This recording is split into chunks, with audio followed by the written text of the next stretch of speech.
Para i-check ang ating rating, mag-login tayo sa ating Lyris account at i-click yung logo ng PRC. Tapos dalhin tayo sa another tab. Ayan. So check lang natin or click yung verification of rating. Ayan. Check lang natin yan. So congratulations pala sa mga bagong LPT. Next is click yung verification of rating.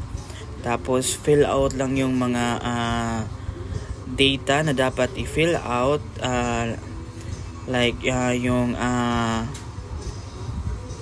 anong tawag dito, examination name, yung professional teachers, yung piliin natin dyan, professional teachers.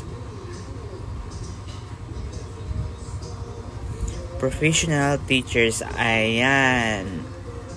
Ay, mali pa. So, professional teachers. Yan.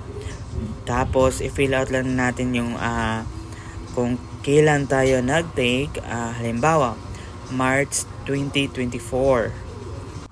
Next is ilagay natin yung first name at last name.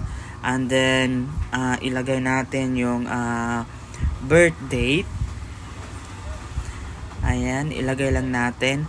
And of course, huwag kalimutang ilagay ang ating application number.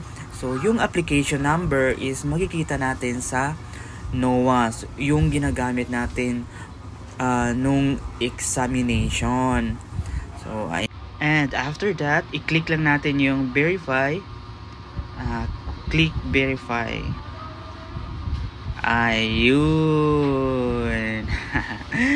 Boom! Makikita na yung rating natin. Good luck, cheers!